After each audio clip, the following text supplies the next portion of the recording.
Bwana asifiwe sana. Karibuni katika ibada ya jioni ya leo. Niwaalike tusimame.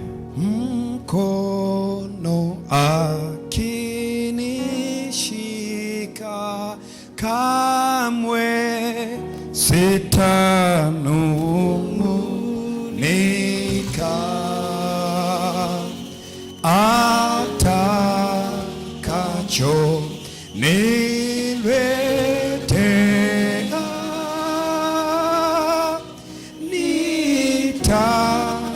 yali kupokea,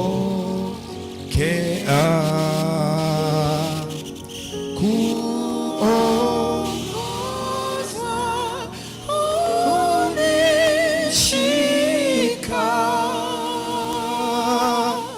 kwa mkono wa hakika.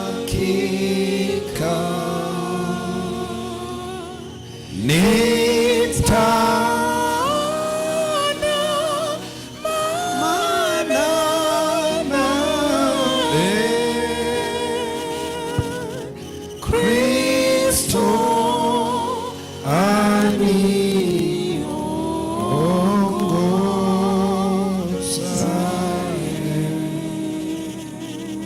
Baba na Mungu uliye mwema, tupatie machache ambayo unatamani tutoke nayo leo kwa jina la Yesu Kristo, amen. Tangu Danieli sura ya kwanza tuliojifunza, siku ya kwanza tuliona jitihada za Mungu kutaka kuibadili jamii ya Babeli kwenye mada yetu ya jamii iliyobadilishwa, na Danieli sura ya pili vile vile ya tatu, na sasa nataka tuione kidogo sana ya 4. Mungu alikuwa amekusudia kumbadilisha Nebukadneza.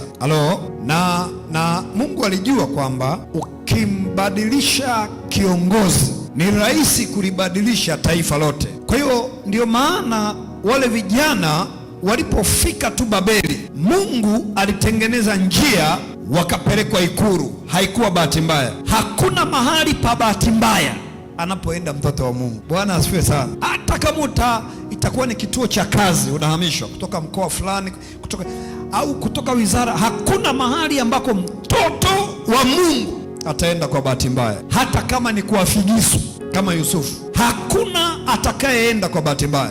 Kwa hiyo wale wanapokwenda Babeli, wanafika Babeli, wanafikia kwa mfalme, haikuwa bahati mbaya. Haikuwa bahati mbaya. Wanapofika kwa mfalme, ndani ya zile siku kumi wanaonekana wako better 10 times better. Ule ulikuwa ni ujumbe kwa mfalme kwamba Mungu wa hawa ni Mungu mwenye nguvu kuliko miungu yako. Lakini mfalme akaongoka nusu. Akajua tu kwamba Mungu wa hawa kama ana nguvu, lakini hakuwa ameongoka kwa ukamilifu. Kwa hiyo uongofu wake ukarudi nyuma tena kwenye Danieli sura ya pili. Anapoota ile ndoto, waganga wake na wachawi wake wanashindwa kukarimani tafsiri. Danieli anafasiri ile ndoto. Ndoto inapofasiriwa, mwishoni anasema kwa kweli hakuna Mungu kama Mungu wa Danieli na hawa vijana watatu. Haleluya jamani, hiyo si ni kauli ya mtu ambaye amemjua Mungu. Kwa sura ya kwanza Nebukadneza kamjua Mungu, lakini karudi nyuma. Sura ya pili tena akakiri kumjua Mungu, lakini karudi nyuma tena. Sura ya tatu kwenye uwanda wa Dura kuzindua sanamu, wakatupa wale vijana kwenye moto, na mwisho akasema nimeona Mungu wa hawa watu ni Mungu mwenye nguvu, na akatoa sheria akasema yeyote asiabudu Mungu mwingine isipokuwa Mungu wa hawa. Lakini kwenye sura ya 4 akarudi nyuma tena. Amekuwa mtu wa kwenda na kurudi nyuma, amekuwa mtu wa kwenda na kurudi nyuma. Nisikilize, Mungu hakumkatia tamaa Nebukadneza. Mungu hata kukatia tamaa jioni ya leo. Haijalishi mara ngapi umekuna unashindwa. Mfano wa Nebukadneza unatupa nguvu ya kwamba yuko Mungu ambaye anatujua katika unyonge wetu na anajua thamani yetu. Bwana asifiwe sana. Kwa hiyo kwenye sura ya 4 tunaona Mungu anamletea tena ndoto Nebukadneza. Anapomletea ndoto, jambo la kushangaza, ili atafute tafsiri ya ndoto, anaita tena waganga na wachawi ambao kwenye Danieli sura ya pili walishindwa. Kaita waganga, kaita wachawi, na Biblia inasema wakashindwa. Akawasimulia ndoto na wakashindwa. Ngoja nikwambie, kwenye Danieli sura ya pili waliposhindwa kutafsiri ile ndoto ya sanamu, walipata kisingizio kwamba mfalme, kama ungetuambia ndoto sisi tungekupa tafsiri. Kwenye Danieli sura ya 4 ndoto wanaambiwa, lakini bado wanashindwa kutoa tafsiri. Nikagundua kwamba waovu ikitokea wamefanikiwa ni kwa sababu tu Mungu amekubali, sio kwa sababu ya kona zao wanazopiga, kwa sababu kama miaka yote wamekuwa wakipewa ndoto wanafasiri kwa uongo. This time ndoto wamepewa na kufasiri wameshindwa. Hata wachawi wanaoruka angani ni kwa sababu tu Mungu amekubali. Siku Mungu akikataa, tutawakuta asubuhi wote wameganda angani hapo wote kabisa. Kwa hiyo kwenye Danieli sura ya 4 mfalme anawaambia, mimi nimeota. Umeota nini? Fungu la 10 anasema, njozi za kichwa changu, Danieli 4, kitandani mwangu zilikuwa hivi, niliona palikuwa na mti katikati ya nchi, urefu wake ulikuwa mkubwa sana. Sasa ukisikiliza hii ndoto huo kama unaangalia movie. Bwana asifiwe sana. Aliona nini? Mti mrefu. 11, na ule mti ukakua ukawa na nguvu, urefu wake ulifika mbinguni na kuonekana kwake mpaka mwisho wa dunia. 12, majani yake yalikuwa mazuri na matunda yake mengi, na ndani yake chakula cha kuwatosha watu wote. Wanyama wa kondeni walipata uvuli chini yake, na ndege wa angani walikaa katika matawi yake, na kila kitu chenye mwili kilipata chakula kwake. Nikaona kwenye njozi za kichwa changu kitandani mwangu, tazama, mlinzi, naye ni mtakatifu, alishuka kutoka mbinguni. Jamani, hiyo movie mnaiangalia? Tuko pamoja kwenye hiyo movie. Akaona mlinzi kutoka wapi? Mbinguni. 14, akapaza sauti yake akasema, ukateni mti huu, yafyekeni matawi yake, yapukusieni mbali majani yake na kutawanya matunda yake, wanyama na waondoke hapo chini yake, na ndege katika matawi yake. Walakini 15, walakini kiacheni kisiki. Halo, mti mrefu, matawi mengi, umeenda mpaka mbinguni, kivuli chake kimekava dunia nzima, ndege na wanyama wanakula, wanafurahi. Sauti katoka mbinguni inasema, kateni mti huu ili kusudi ndege watawanyike, waondoke, majani yake yaondoke, lakini acheni kisiki. Bwana asifiwe sana. Hiyo ndio movie. Acheni pamoja na pingu ya chuma ya shaba katika majani ya mororo ya kondeni, kikapate maji kwa umande wa mbinguni, na sehemu yake iwe pamoja na wanyama katika majani ya nchi.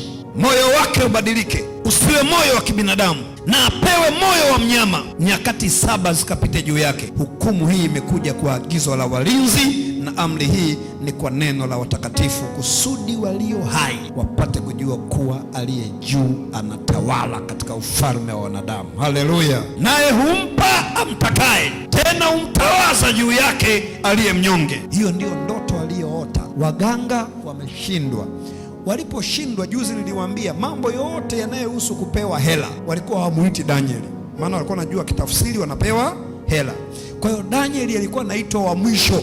Kwa hiyo malaika akaitwa tena Danieli.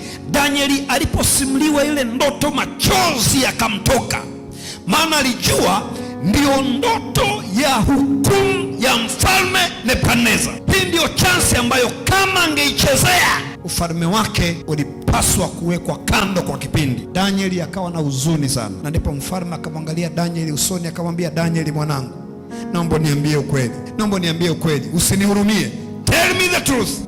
Na ndipo Danieli akamsimulia, akamwambia, ule mti uliouona uliokuwa na nguvu na urefu wake ukafika mbinguni, na yale majani na kila kitu, akamwambia kwenye fungu la 21, ule mti ni wewe mfalme, uliyekuwa na kupata nguvu, maana ukuu wako umekuwa mpaka mbinguni na mamlaka yako yamefika mpaka kwenye mwisho wa dunia. Hilo ni fungu la 22. Tena kwa kuwa mfalme alimwona mlinzi ni mtakatifu akishuka kutoka mbinguni akisema, ukateni mti huu mkauangamize, ila kiacheni kisiki cha shina lake katika ardhi, pamoja na pingu ya chuma na shaba katika majani na mnyororo. Akamwambia, tafsiri yake ni kwamba hii ni amri yake yeye aliye juu, imemwijia bwana wangu mfalme, ya kuwa utafukuzwa mbali na wanadamu, na makao yako yatakuwa pamoja na wanyama wa kondeni. Nebukadneza anasikiliza, anapewa tafsiri ya ndoto. Nawe utalazimishwa kula majani kama ng'ombe, nawe utatiwa maji kwa umande wa mbinguni, na nyakati 7 zitapita juu yako, yani miaka 7, hata utakapojua ya kuwa anayemiliki ni Mungu katika ufalme wa wanadamu, naye humpa yeye atakaye. Kana kwamba anamwambia Mungu amekuvumilia sana. Danieli sura ya kwanza amekuonyesha upendo wake, ukaonyesha kama unamwamini, lakini ukabadilika. Danieli sura ya pili amekuonyesha upendo wake, lakini bado hujaongoka. Danieli sura ya tatu ukaona moto unateketeza wasaidizi wako, ukasema ya kwamba Mungu wa mbinguni ndiye mkuu, lakini bado ukabadilika. Anasema this time ni mara ya mwisho, hii utakwenda miaka 7 porini. Lakini pia akapewa habari njema, fungu la 26, kwa kuwa waliamuru kukiacha kisiki cha shina lake, ufalme wako utakuwa imara kwako, baada ya wewe kujua kuwa mbingu ndizo zinazotawala. Nikana kwamba naambiwa hivi, fanya toba. Ukifanya toba, haya yote hayatakupata. Lakini hata ukikataa kufanya toba, utapewa miaka 7 porini. Kwenye hiyo miaka 7 hatawekwa mfalme mwingine, utakuwa unasubiriwa wewe ili ufanye toba, baadaye Mungu akurudishe ikulu. Upendo wa ajabu kiasi gani! Bwana asifiwe sana. Bahati mbaya, mfalme alipopewa fasiri akafurahia fasiri, lakini bado hakubadilika. Kiburi chake kikabaki kwenye maisha yake. Jioni ya leo kuna mambo Mungu anakuletea kama ishara ili ubadilike. Kubali kubadilika kabla hajaondoa ufalme wake kwenye maisha yako. Wewe mwenyewe unajua ni vitu gani ambavyo Mungu anakomuniketi na wewe kila siku, kwa maono, kwa mazingira, kwa maelezo unayopewa na marafiki. Kuna mazingira ambayo kila mtoto wa Mungu anampa sign ya kwamba you need to change, na ndicho Mungu anachowasiliana na wewe jioni ya leo, kwamba Mungu anataka kutumie kubadilisha jamii yako, lakini kuna vitu bado umevishika, na ameshakuonyesha ni vitu gani. Mara nyingi Nebukadneza ameonyeshwa mara nyingi kwamba wewe mwenye kiburi, tabia isiyo ya kwangu. Unajua, Danieli alipomaliza kusimulia kwenye fungu la 27 alitoa ushauri, akasema, kwa sababu hiyo, mfalme, ushauri wangu, jambo hili lipate kibali kwako, ukaache dhambi zako kwa kutenda haki, ukaache maovu yako na kuwahurumia maskini, huenda ukapata kuzidishiwa siku zako za ufalme. Lakini mfalme hakufanya toba. Jambo la kwanza, Mungu ana uvumilivu mwingi. Bwana asifiwe sana. Mungu ana uvumilivu mwingi sana. Amemwacha Nebukadneza kwa muda mrefu, muda mrefu sana kamwacha. Anaonyeshwa kabisa kwamba it's not right. Wachawi sio wasaidizi wako halali, lakini kila kiota ndoto wachawi na waganga. Mungu amenyamaza tu. Mara ngapi Mungu ametuvumilia kwenye mambo ambayo tungeangamia mara moja. Mungu akikupa kuwa mkuu mahali, jishushe. Bwana asifiwe sana. Tumia cheo chako kuliinua jina la Bwana. Kwa hiyo mfalme akavumiliwa sana na Bwana. Sasa pamoja na uvumilivu wa Bwana haelewi. Baada ya miezi 12, siku moja anatembea, yuko juu ya dari, juu kabisa kwenye himaya yake kule juu, akaitazama Babeli inavyopendeza, alafu akaanza kupiga kifua, mimi ndiye mwenye hii Babeli, hakuna Mungu mwingine yeyote anayetawala zaidi ya miungu yangu, ni kwa nguvu zangu na uwezo wangu hii Babeli inaishi. Piga kifua, ni mimi. Alichokifanya Nebukadneza ndicho alichokifanya shetani kwenye sura ya 14 ya Isaya. Mimi nitakiinua kiti changu, mimi kitapita vimo vya mawingu, mimi nami nitafa, mimi. Anasema wakati amemaliza tu kuyasema hayo maneno, hayo tu yaliyoelezwa kwenye fungu la 30, Babeli nimeujenga mimi, ni kao langu la kifalme, kwa uwezo wangu na kwa nguvu zangu, ili utugue utukufu wa enzi yangu. Alipomaliza tu kusema hayo maneno, saa hiyo hiyo sauti ikasikika kutoka mbinguni, ikamwambia, ufalme wako unaishia hapa, utakuwa kama wanyama porini. Na saa hiyo hiyo Nebukadneza akili ikachanganyikiwa, kaondoka ikulu, kaenda porini, akaanza kula nyasi kama ng'ombe. Shule ya Mungu anaweza kutufundisha kwenye nyakati mbili. Anaweza kutufundisha wakati wa mafanikio sana, una kazi, una cheo, una jina, kila mtu anakutamani. Wakati wa kwenye piki, Mungu anaweza akaleta shule yake. Akiona shule yake haifanyi kazi ukiwa kwenye piki, anakushusha chini kabisa kwa upendo, ili alete shule yake ukiwa polini kama Nebukadneza. Sio kwamba Mungu anataka akutese, anataka akuokoe, lakini ulishindwa kumwelewa ukiwa kwenye piki. Kwa hiyo Mungu ananileta chini kabisa ili nisikie sauti yake. Lakini kwa sababu Mungu amejaa rehema, hata anaponiweka chini kabisa anahakikisha kisiki hakijang'olewa. Haleluya! Yani njia ya kwanza nikiwa kwenye piki, nimeshindwa kumwelewa. Amefanya yote awezayo pale kazini, ameniinua, amenipa heshima, amenipa karama na talanta, amesema na mimi, lakini bado sisikii. Njia ya pili anayoitumia, ananiweka chini kabisa. Ndio wakati mwingine najikuta nimekosa kazi, lakini kwa sababu kisiki hakijang'olewa, watoto hawakosi chakula nyumbani. Ndio kuna wakati nakuta nimelala kitandani, ninaumwa, ninatumia fedha, lakini kwa sababu kisiki hakijang'olewa bado niko hai. Jioni ya leo Mungu amenituma niseme, hata unapokuwa chini kwa sababu ya upendo wake, kisiki hakijang'olewa. Biashara ilikuwa nzuri kabisa, ilikuwa kwenye piki, mambo hayaendi, faida kubwa haipatikani tena, lakini kwa sababu kisiki hakijang'olewa, lile duka halijafungwa. Mungu anatafuta roho yako kuokoe. Mambo yalikuwa kwenye piki kabisa darasani, kila kitu kinaenda vizuri, lakini kwa sababu amesema na wewe huelewi. Sasa GPA inaanza kuning'inia, lakini kwa sababu kisiki hakijang'olewa, hakuna kudisko.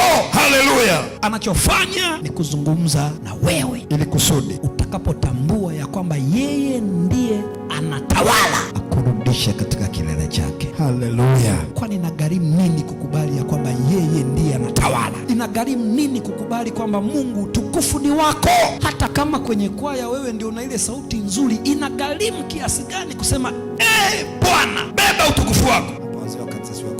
Hata kama wewe ni yule mzee ambaye ukisimama kanisani hapa, kanisa lote linasema wow, inagharimu kiasi gani kumwambia Mungu, wewe ndiye unafaa kubeba utukufu? Inawezekana ulikuwa unaenda vizuri, lakini baadaye Mungu akwambia hii taa ni hatari, huyu mwenzi sio taa kabisa, ukaziona, lakini ukapambana, na sasa kuna machozi na machungu yanakusumbua. Bwana amenituma nikwambie, kwa sababu uko hapa unamtafuta yeye, bado kisiki hakijang'olewa. Kuna mambo alikwambia kwenye malezi ya wanao, akasema mara ya kwanza, ya pili na ya tatu, haukufanya chochote. Leo kuna machozi kwenye macho yako, lakini kwa sababu unaisikia sauti ya Bwana amenituma nikwambie, kwa sababu ya rehema zake kisiki hakijang'olewa. Unajua kile kisiki kilikuwa kimefungwa kwa kamba za mbinguni. Bwana asifiwe sana. Maana yake ni nini?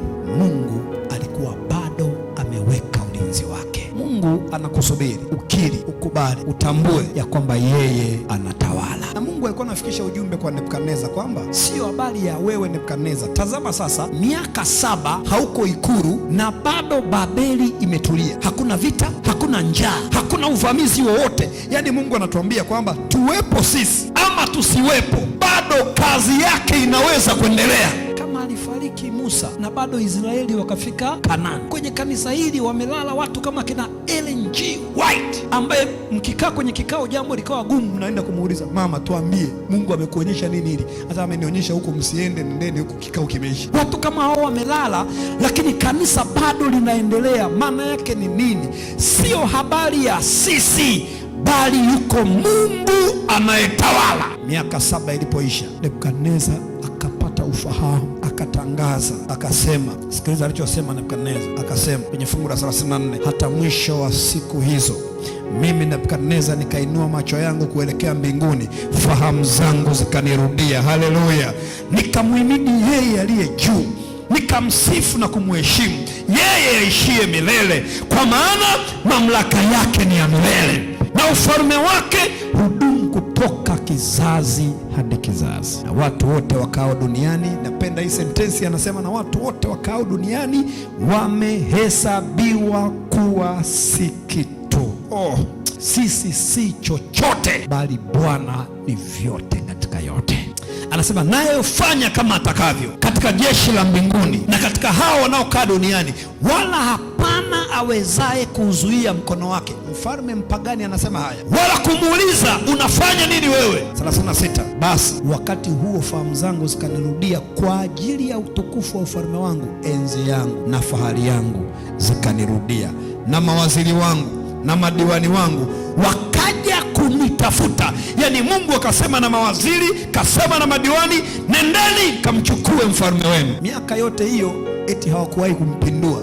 Yuko porini anakula majani, lakini Mungu alikuwa amekilinda kiti chake. Haleluya. Sasa anasema fungu la 37, basi mimi Nebukadneza na muhimidi mfalme wa mbinguni, na mtukuza na kumheshimu, maana matendo yake yote ni kweli na njia zake ni adili, na wale waendao kwa kutakabali yeye aweza kuwafadhili. Nebukadneza akaongoka uongofu kamili. Baada ya hapa hakuna sehemu hata moja inaeleza Nebukadneza alirudi nyuma. Akawa ni mshiriki hai mwenye nguvu, na akaamrisha akasema, sasa nisikilizeni, nione mtu anacheza na Mungu wa Danieli. Uongofu kamili. Haleluya. Jioni ya leo kilichomtesa Nebukadneza ndicho kinachomtesa Laodikia: kiburi, kujiona, mimi ni mrembo, nikitembea watu wote wanageuka, mimi na sauti nzuri, mimi mzuri, watu wana ukiangalia, ukiingia kwenye mitandao unaona mtu amepiga picha amefanya hivi, yani unagundua kabisa kuna kaigo fulani hivi bado kanatutesa. Hiyo ndio shida ya Laodikia, umimi. Lakini Yesu anamwambia Laodikia, ninavyokuona wewe ni maskini, ni uchi, ni mhitaji, ni kipofu, nunua kwangu dhahabu na dawa ya macho ili upate kuona. Sasa kwani Yesu anamwambia Laodikia anunue nini? Kwani wokovu unanunuliwa? Hapana, wokovu ni bure. Yesu anasema nini hapa? Anasema hivi, nipatie unachokithamini sana, ambacho ni kiburi chako, kujiona kwako. Nipatie hicho cha thamani, ili nikupatie usichokuwa nacho, unachokihitaji sana, ambacho ni haki yangu. Haleluya. Ndio dhana ya kununua hapo. Hatununui chochote ili kupokea wokovu, lakini salenda, ule uai, ule umimi. Ikitokea wametambulishwa watu 5 hapa na mko sawa, na mtambulisha fulani na wengine niliowasahau, yani unajisikia vibaya, mimi amenionaje? Hiyo hali hiyo mpatie Yesu, nikumbukwe nisikumbukwe, ili mradi jina lake limeinuliwa. Na hiyo ndio wito wa pekee. Na Nebukadneza alipoongoka, wengi hawajui, sura ya 4 ya kitabu cha Danieli imeandikwa na Nebukadneza. Ni barua ya Nebukadneza akitoa ushuhuda wake. Nenda isome vizuri. Anasema, mimi Nebukadneza nilikuwa hivi na hivi, ikawa hivi. Anasimulia mwenyewe aliyomtokea. Na ndio maana kwenye sura ya 4 ndio sura pekee ambayo Danieli anaitwa kama Belteshaza. Anasema nikamuita Belteshaza, maana yake ni Nebukadneza ndiye anasimulia. Mungu anaweza kubadilisha mtu kutoka kuabudu sanamu, kutoka kuwa mpagani mpaka kuwa mhubiri wa Injili. Lakini mchakato ambao unapaswa kugharimu maisha yako yawe ya kujikana nafsi, kama kina Shadrach, Meshach na Abednego. Ikiwa ni ombi lako kwamba Mungu nisaidie sana maisha yangu yaakisi tabia yako ili kuibadilisha jamii yangu, nisaidie Bwana wangu, inua mkono wako juu, simama pamoja na mimi. Waimbaji, njooni tena miguuni pake Yesu. Beti wa kwanza na wa mwisho. Mungu akaibadilisha jamii ya Babeli. Mungu amekuweka pale kazini ili uibadilishe jamii yako. Wewe unakuwa bosi, yani wewe unakuwa bosi, Mungu kakupa kuwa bosi, eti huwezi kuwaita hata wafanyakazi wenzako, jamani njooni tuombe. Sasa wewe umewekwa hapa unafanya kitu gani? Yani huwezi hata kuambia njooni tuombe, wewe ni bosi. Huwezi hata kuwapa vitabu tudogo tumeandikwa jipatie amani moyoni, alafu wewe ni bosi. Sasa si Mungu atafute bosi mwingine tu mahali pako. Nebukadneza alitumia vizuri ubosi wake. Alipomjua Mungu akawaambia wasaidizi wake, kuanzia leo this God ndiye Mungu anatakiwa kuabudiwa. Nenda utumie ushawishi. Mungu hajakuweka hapo bahati mbaya. Mbona mmenikasirikia? Hajakuweka hapo bahati mbaya. Tumia ushawishi wako kuambia watu habari za Yesu ameokoa. Amen. Miguuni pake Yesu. Beti wa kwanza na wa mwisho. Miguuni pake Yesu, maneno yake tamu,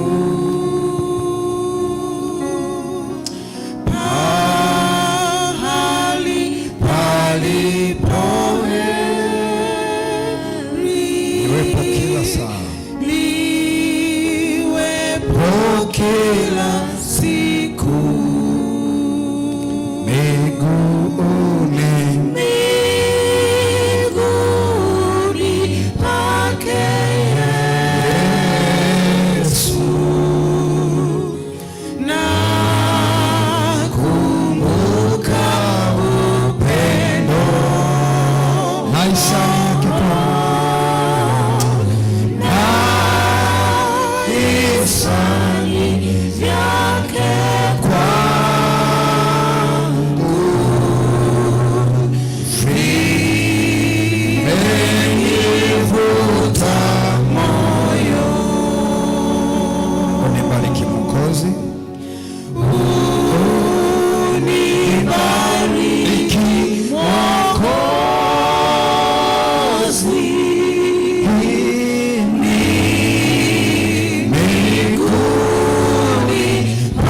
kumtambulisha jioni ya leo, hajamkatia tamaa yeyote. Jina lako litukuzwe Mfalme. Ombi moja tu jioni ya leo, kwa kuwa tukimpata Roho Mtakatifu tumepata vyote. Kile ulichokifanya kwa Nebukadneza katika moyo wake ukifanye ndani yetu jioni ya leo. Tubadilishe na tukatumie mvuto wetu kuibadilisha jamii yetu. Tusamehe kwa yaliyopita, patie nguvu na uwezo wa kusonga mbele, kwa jina la Yesu Kristo, amen.